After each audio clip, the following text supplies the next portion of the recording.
경청하십시오.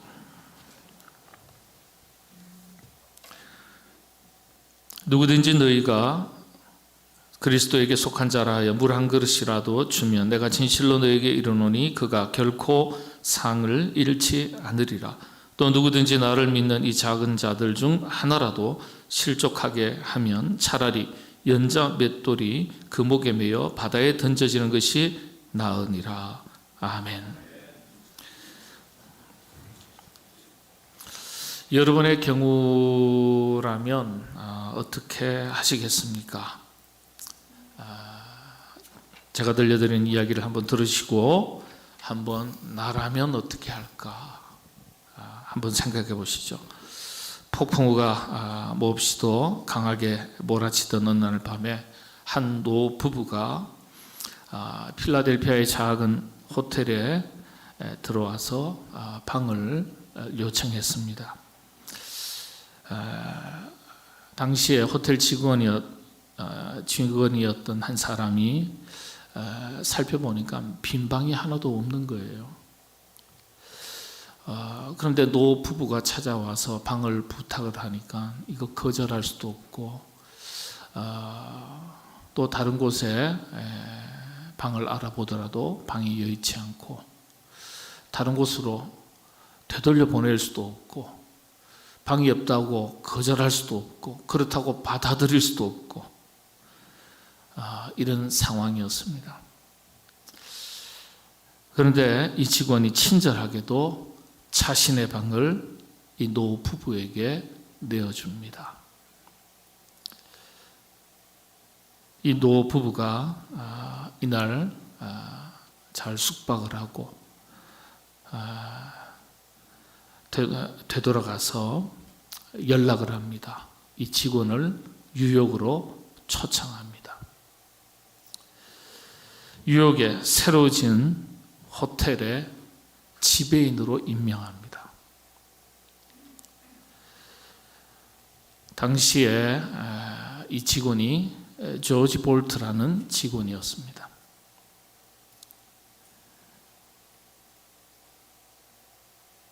이때 찾았던 노 부부가 월도프 아스토리라는 노 부부였습니다.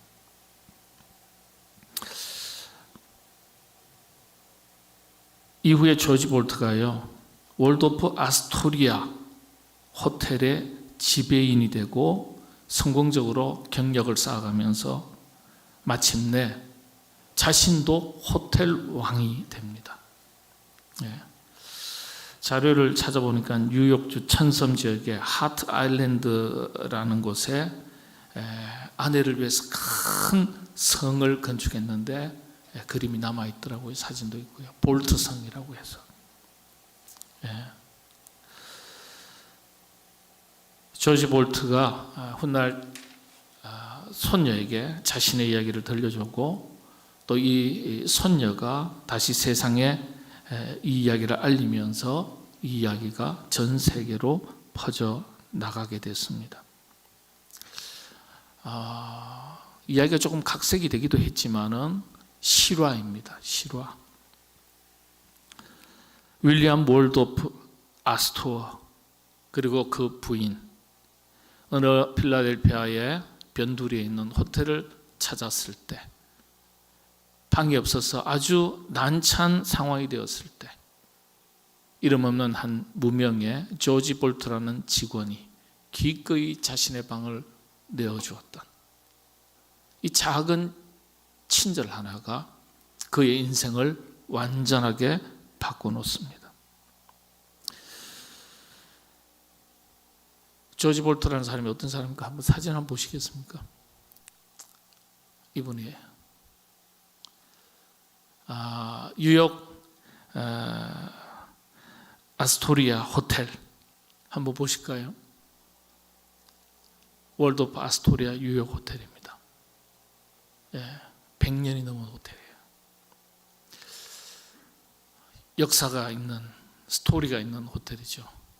이런 호텔 뉴욕 가시면 이런 호텔에 주무세요. 얼마쯤 할 것 같습니까? 하루 주무시는데 제가 다 알아봤어요. 몇백만 원입니다.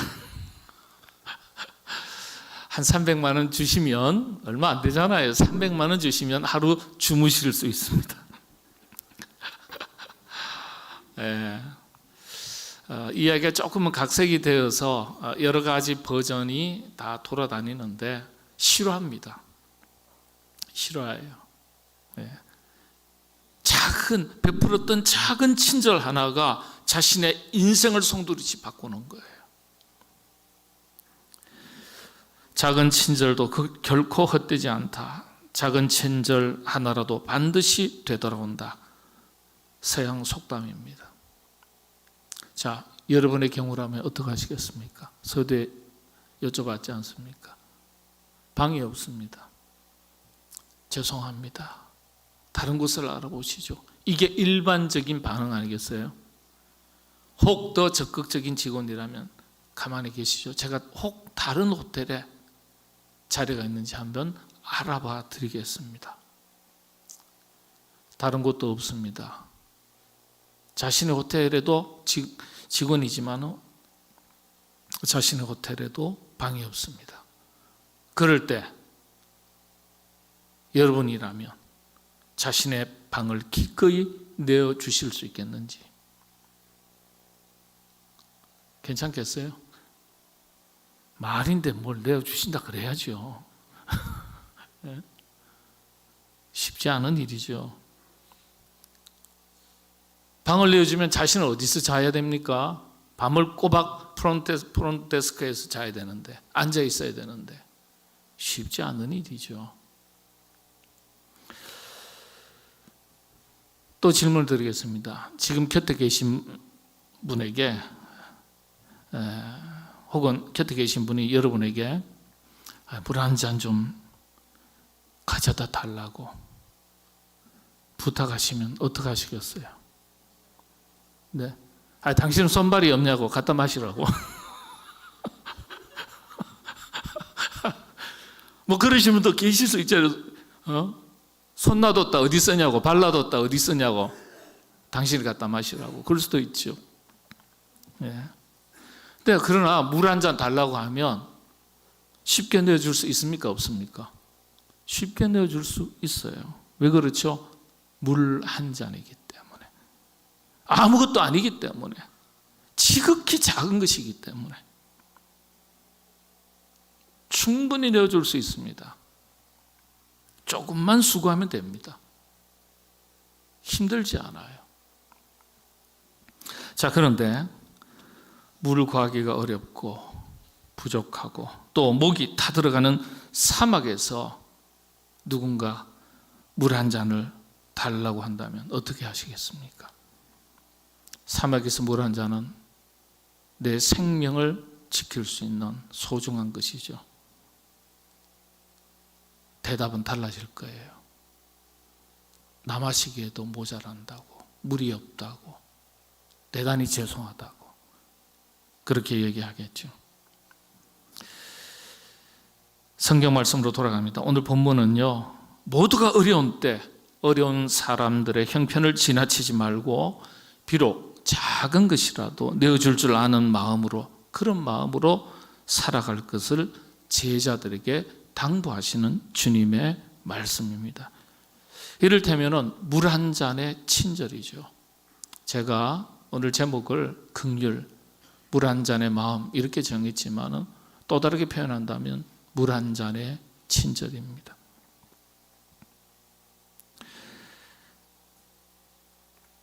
이를테면 물 한 잔의 친절을 베풀고 살아가야 할 것을 당부하신 거예요. 무엇인가 특별한 것도 아니에요. 특별한 게 아니에요. 그런데 작은 것이지만은 작은 친절 하나를 베푼다는 것이 결코 쉽지 않습니다. 자기의 것을 내어주고 때로는 손해보고 희생하는 것도 감수해야 되기 때문이에요. 그런데 주님의 말씀을 기억하셔야 돼요. 오늘 하신 말씀은 작은 것에서부터 시작하라는 말씀이에요. 작은 것에서부터 시작하지 않으면 큰 것으로 이어질 수가 없습니다. 친절도 습관이고요. 나눔도 습관인데요. 호의도 습관인데요. 큰 것부터 하라면 못해요. 작은 것에서부터 시작하면 이게 자라가는 겁니다. 그래서 큰 것도 할 수 있는 거예요. 다른 사람들에게 베푸는 호의, 배려, 친절은요, 다른 사람을 사랑하는 또 다른 모습입니다. 사랑을 실천하는 또 다른 모습이죠. 작은 것에서부터 시작해야 큰 것으로까지 이어질 수가 있는 것입니다. 오늘 이 말씀을 하신 거예요, 본문에서. 이와 동일한 말씀이 마태복음에도 기록되어 있는데 마태복음 10장 42절 말씀에 동일하게 기록되어 있습니다. 그런데 마태복음을 보면요, 주님의 가르침이 물 한 잔 베푸는 것에 머물러 있지 않아요. 조금 더 그 속으로 올라가면 마태복음 5장 38절에서 42절 말씀을 보면 다른 사람들에게 베푸는 호의, 친절, 사랑이 어디까지 나아가야 할지에 대해서 가르쳐주고 있습니다. 여러분 잘 아시는 대로 마태복음 5장은 그 유명한 산상수훈이 기록된 말씀이에요. 흔히 산상수훈을 가리켜 예수 그리스도의 성품, 그리고 그리스도인의 8가지 성품에 해당하는 말씀이라고 평가합니다. 해석합니다. 무엇이 진짜 복인지, 복된 것인지, 우리에게 복이 되는 것인지 가르쳐 주시는 거예요. 눈에 보이는 우리가 움켜쥐는 어떤 세상적인 물질, 가치를 말하는 것이 아니라 우리 내면 세계에 그리스도 우리 주님의 성품을 담는 것이 진짜 복인 것을 가르쳐 주시는 거예요. 그게 산상수훈입니다. 이와 같은 산상수훈을 가르쳐 주시고서는 타인에 대한 사랑의 실천이 어디까지 나가야 할지에 대해서 말씀해 주신 것입니다. 마태복음서 5장 38절에서 42절 말씀 여러분 한번 보시겠습니까? 마태복음. 제가 한번 간단하게만 말씀드리겠습니다. 마태복음 5장 38절에서 42절인데요. 또 눈은 눈으로 이는 이로 갚으라 하였다는 것을 너희가 들었으나 나는 너희에게 이르노니 악한 자를 대적하지 말라. 누구든지 내 오른편 뺨을 치거든 왼편도 돌려대며 또 너를 고발하여 속옷을 가지고자 하는 자에게 겉옷까지도 가지게 하며 또 누구든지 너를 억지로 오리를 가게 하거든 그 사람과 심리를 동행하고 내게 구하는 자에게 주며 내게 꾸고자 하는 자에게 거절하지 말라. 성경 굳이 찾지 않아도 많이 들어서 다 아시는 내용이에요. 누가 오리를 가자거든 심리를 가져오라. 친절을 베풀고 도움을 주고 호의를 베풀라, 이런 말씀 정도로 우리는 받아들였죠. 그런데 여러분들 이 말씀이 정말 깊이 있는 의미가 있는 말씀이거든요. 당시에 로마법에는 앙가류세이라는 이 법이 있었어요. 앙가류세이. 이게 어떤 법이냐면 뜻이요, 억지로 가게 하다, 이런 뜻입니다. 앙가류세이, 강제 동원 권한을 말합니다. 이렇습니다. 어떤 로마 시민이 혹은 로마 군인이 식민지 어떤 지역들을 돌아다니다가 무거운 짐이 있거나 다른 사람의 도움이 필요할 때 식민지 백성들에게 이 짐을 지고 어디까지 운반해라, 이렇게 명령할 때 사용했던 표현입니다. 앙가류세이, 당신이 하라고. 로마법으로 당신한테 명령한다, 이런 뜻이에요. 앙가류세이, 당신을 착출한다, 동원한다. 명령할 때 사용하는 겁니다. 강제로 일을 시킬 때. 로마 제국은 광대한 영토를 이제 통치하면서 도로망, 통신망을 유지해야 됐고요. 군사적으로, 행정적으로 효율적인 관리가 필요했죠. 그래서 이런 법을 만들었어요.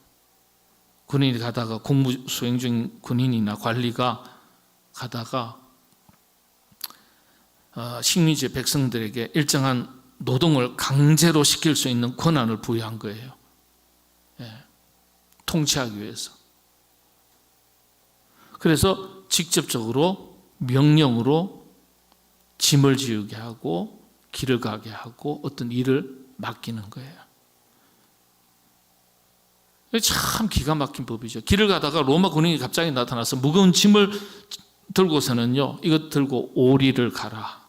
그렇게 말하면요, 명령하면 아무리 바빠도 억울해도 속절없이 따라했습니다. 기가 막힌 법이죠. 어기면 처벌할 수 있습니다. 어기면 곧바로 처벌할 수 있어요. 구속할 수 있어요. 우리식으로 말하면. 단 예외가 하나 있습니다. 가족 장례 시에는 예외예요. 이야, 기가 막힌 법이죠. 여기에서 우리가 또 생각할 것이 있는데, 한국 교회에서 이거 잘못 가르쳤어요. 한글 번역의 이제 한계인데, 한글 성경에서는 누가 오리를 가자거든 심리를 함께 가라 그랬지 않습니까? 이제 근데 원문에 보면 이 오리라는 말이 마일입니다. 마일. 오리가 마일이에요. 그럼 몇 킬로죠? 1.6kg예요.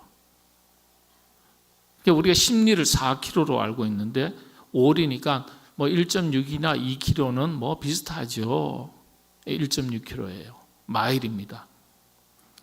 근데 심리라는 단어는 번역상에 한계가 있었어요. 이게 헬라어로는 디오라는 단어를 썼어요. 근데 디오라는 단어는 오리의 2배를 말하는 게 아니에요. 15km를 말하는 단어입니다. 15km예요. 1.6km를 누가 가달라고 하면 얼마를 가져라고요? 15km를 가져라. 몇 배예요?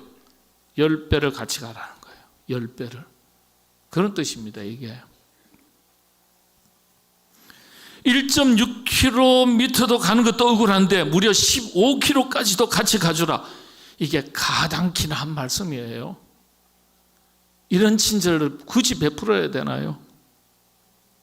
유대인들은 로마 제국의 지배를 받는 식민지 백성이었고 억울한 게 많았던 사람이에요. 착시당했고요. 그런 상황 가운데 로마 군인이 너 이 좀 들어라. 그리고 심리, 오리를 가라. 명령하면 거부할 수가 없었습니다. 말씀드린 대로 법으로 처벌받아요. 그래서 유대인들은요, 뭐라 그럴까요? 앙가리사이법에 대해서 굉장한 거부감을 가지고 있었고, 이런 명령을 로마 군인이 하면 모욕으로 느꼈습니다. 민족적인, 종교적인 수치로 여겼다. 그렇게 기록이 있어요.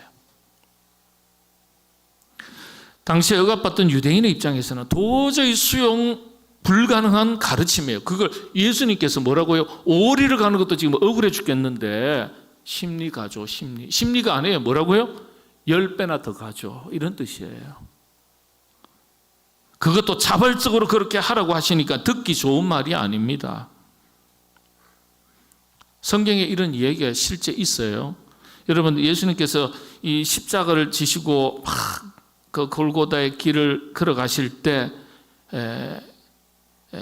그 십자가를 대신해서 짊어지고 간 사람이 있는데 누군지 아시나요?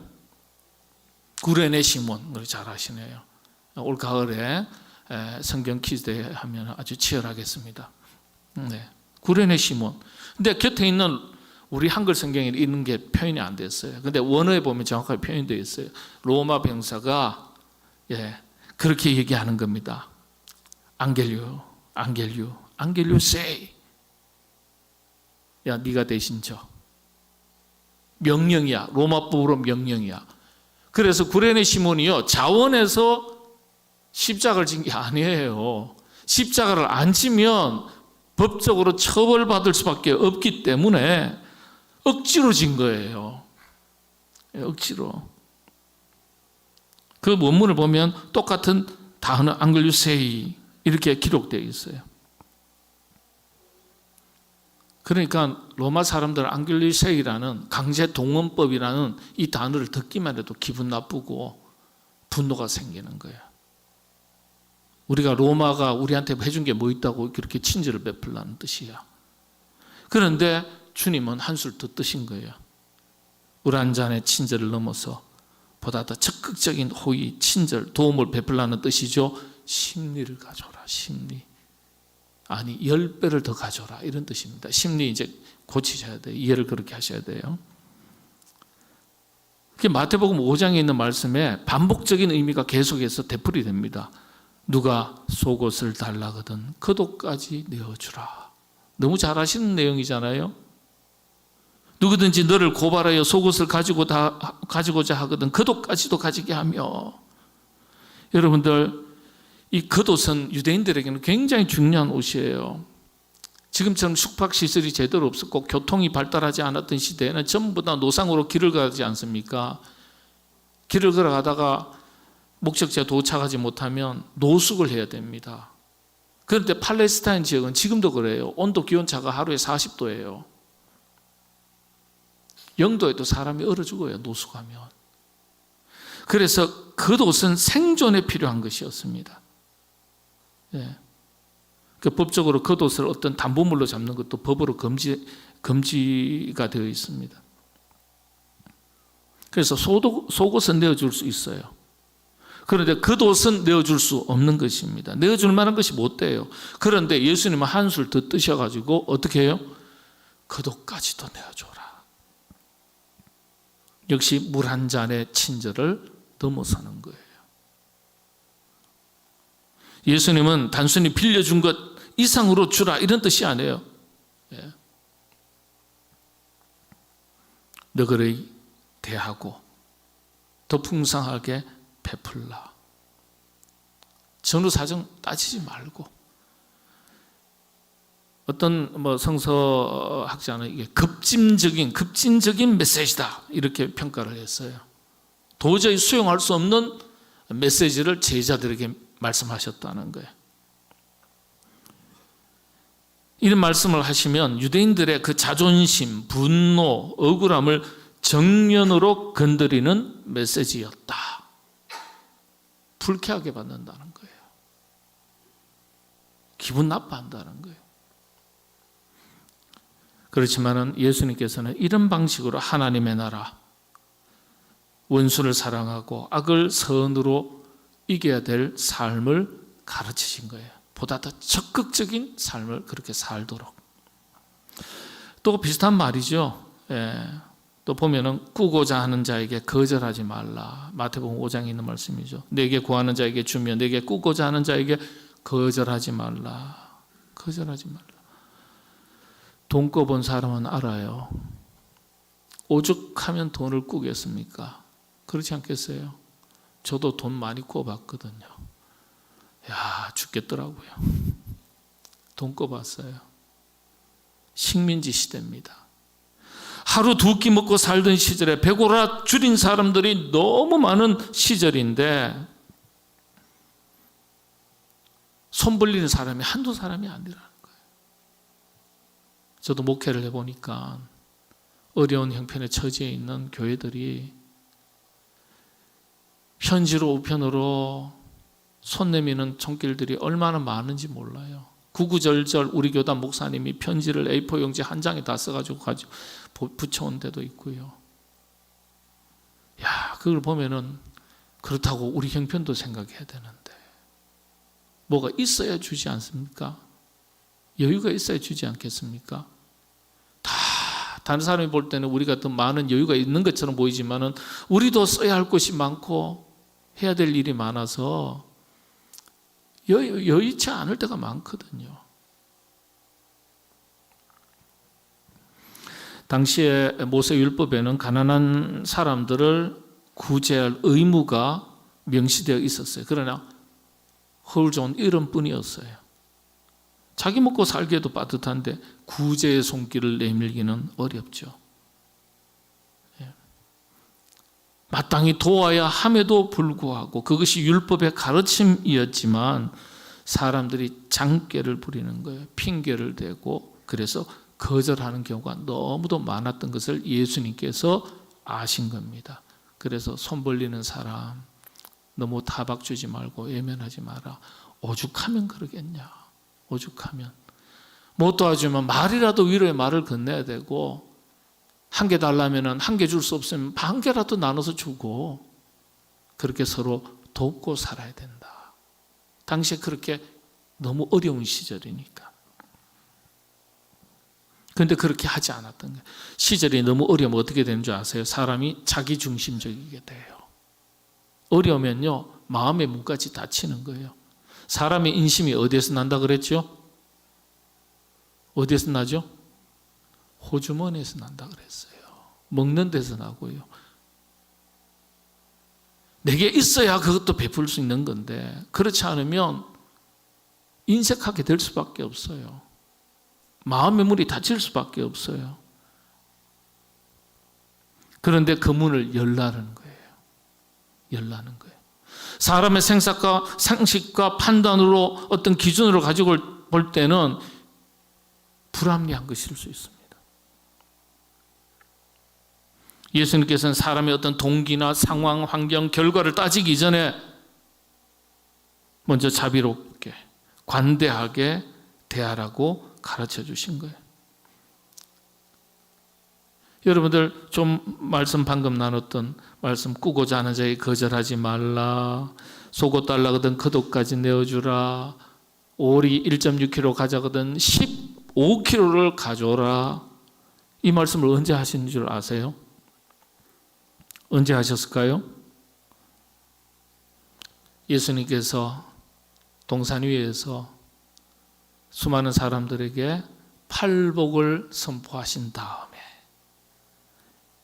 그리고 제자들이 따로 모였을 때 제자들에게 곧바로 가르쳐 주신 말씀이에요. 네. 팔복을 선포하신 다음에 이 내용을 제자들에게 대화하시면서 가르쳐 주신 거예요. 하나님 나라, 하늘나라 복음의 핵심은 바로 하나님의 성품인 사랑과 자비를 본받아 실천하는 것이라고 가르쳐 주신 겁니다. 오늘 말씀을 기준으로 볼 때 하나님께서 귀하게 보시는 것이 있습니다. 작은 자에게 냉수 한 그릇, 그건 다름 아니라 긍휼의 마음과 실천입니다. 긍휼은 하나님의 성품에 해당됩니다. 오늘 본문 이야기가 무엇입니까? 목말라 하는 사람에게 물 한 잔 주라는 정도의 단순한 얘기가 아니에요. 목마른 사람의 애타는 마음을 읽을 줄 알고 그 고통에 공감할 줄 아는 사람이 되라는 뜻입니다. 한마디로 긍휼의 마음, 긍휼의 성품을 본받아 배우고 실천하고 살아가라. 마음에만 머물러 있지 말고 구체적으로 행동으로 실천하라는 말씀입니다. 오늘 본문을 한번 보시죠. 9장 41절입니다. 한번 같이 읽겠습니다. 9장 41절 시작합니다. 누구든지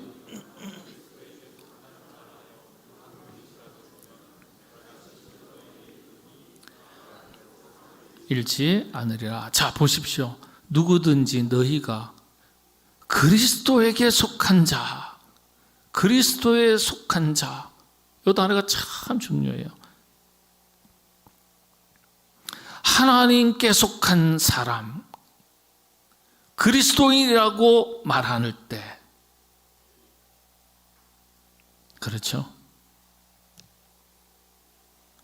주님을 따르는 사람이라면 적어도 물 한 잔 내어줄 정도는 되어야 한다. 물 한 잔 정도는 내어줄 수 있는 사람이 되어야 된다.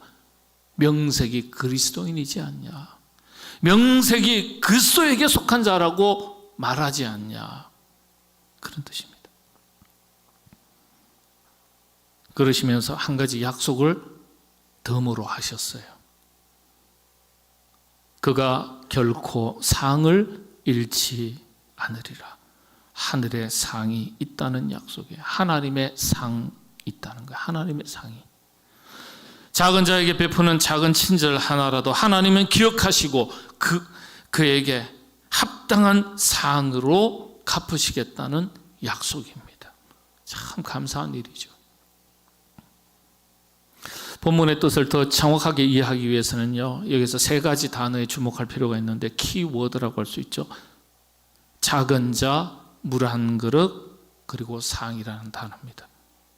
개역 한글판에서는, 성경판에서는 소자라고 되어 있어요. 그러나 우리가 새롭게 개정한 개역 개정에는 작은 자라고 번역을 했습니다.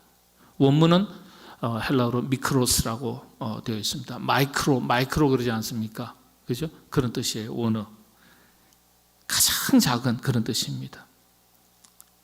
그래서 작은 자는 나이 어린 사람을 말하는 게 아니고요, 힘이 없고 연약한 사람, 사회적 약자를 말합니다. 사회적 약자. 흔히 하는 말로 가진 것도 없고 배운 것도 없고 힘도 없는 사람을 말하는 거예요. 소외 계층을 말하는 것이기도 합니다. 삶의 무거운 짐을 지고 살아가는 사람들을 또 다르게 표현하는 말입니다. 그런 뜻이에요. 작은 자. 그 다음에 물 한 그릇, 냉수 한 그릇. 물 한 잔의 의미가 무엇입니까? 물 한 잔은 아무것도 아니라는 거예요. 작은 것이에요. 이 말은 또 다른 의미에서 얼마든지 우리가 실천할 수 있는 내용을 말하는 겁니다. 얼마든지 우리가 할 수 있는 것. 할 수 없는 것을 말씀하신 게 아니에요. 할 수 있는 것을 우리에게 요청하신 거예요. 여러분, 할 수 있는 것을 하지 않는 것이 영적으로 게으른 것이고 부끄러운 것이 아니겠습니까? 목마르지 않는 사람에게는요, 있어도 그만 없어도 그만인 것이 물 한 잔이에요. 그러나 목마른 사람에게는 생명을 구할 생수가 되는 것입니다. 비록 작은 물 한 잔이어도. 물 한 잔은 호의일 수도 있고 사랑일 수도 있고 도움일 수도 있습니다. 그런 의미예요. 한 가지 분명한 것은 지극히 작은 것이라는 점이에요. 그래서 우리가 얼마든지 마음 먹기만 하면 할 수 있는 것을 말합니다. 그래서 작은 것부터 실천하라는 거예요. 작은 것. 그다음 마지막 키워드 중요한 게 상을 잃지 않을 것이다. 하나님께서 기억하시겠다. 작은 자에게 어려운 형편에 있는 사람들에게, 공경에 처한 사람들에게 내어주는 물 한 그릇을 내어주는 사람을 하나님은 반드시 기억하시겠다고 약속하신 거예요. 기억하실 정도가 아니라 그에 따르는 합당한 상이 반드시 있을 것임을 약속하신 거예요. 결단코라는 단어를 기록했어요. 결단코. 반드시 내가 기억하겠다. 상 있다. 본문 이야기 속에 표면적으로 드러난 메시지는 이와 같습니다. 그런데 표면적인 메시지 이 너머에 있는 보다 깊은 의미가 있습니다. 어떤 의미죠? 주님은 바로 이 점을 가르쳐 주시고자 한 겁니다. 인간에 대한 긍휼의 마음입니다. 인간에 대한 긍휼의 마음, 영혼을 불쌍히 여기는 마음, 영혼을 사랑하는 마음. 작은 친절도요, 사람 귀한 줄 알 때 그 친절을 베풀 수 있는 거예요. 조지 볼트라는 사람이 사람 귀한 줄 알고 사람 소중히 여길 줄 알고 손님 귀한 줄 알고, 이 늦은 밤에 이 부부가 어디에서 방을 구할까 불쌍히 여기는 마음이 없었더라면 자신의 방을 내어줄 수 있었겠습니까? 나도 자야 되는데. 바로 그거예요. 우리 모두 주님의 가르침을 가슴에 새겨서 어려운 시절 우리의 사랑의 손길이 필요한 이들에게 작은 도움의 손길을 내밀고 사랑을 실천하시기 바랍니다. 그리고 말에나 표정에 있어서 상대방을 따뜻하게 대하는 친절, 이 역시 우리 그리스도인들이 당장 실천할 수 있는 거지 않습니까? 그렇게 실천해서 우리가 살아가는 세상, 아름다운 세상으로 만들어갈 수 있습니다. 친절은 큰 돈 안 듭니다. 많은 시간 안 듭니다. 그러나 우리가 살아가는 세상을 훈훈하고 따뜻하고 정겨운 세상, 아름다운 세상으로 만들어갈 수 있는 영적인 법칙이고 질서고 비결입니다. 여러분들 물 한 잔의 친절함을 가지시고 이 한 주도 승리하며 살아가시게 되기를 바랍니다. 기도하겠습니다. 하나님, 물 한 잔의 친절한 마음을 우리가 가지고 실천하고 살아갈 수 있도록 우리의 마음을 붙들어 주시옵소서. 영혼을 소중히 여기고 가난한 영혼들 긍휼히 여길 줄 아는 그 마음을 가지고 주님 본받아 우리도 사랑을 베풀고 친절을 베풀고 호의를 베풀고 나의 것을 기꺼이 함께 나누며 그리해서 우리가 살아가는 세상 더불어 함께 아름다운 세상 살아갈 수 있도록 그런 세상 만들어가는 주인공 노릇하는 그리스도인 하나님의 백성들 다 되게 하여 주시옵소서. 예수님의 이름으로 기도하옵나이다. 아멘.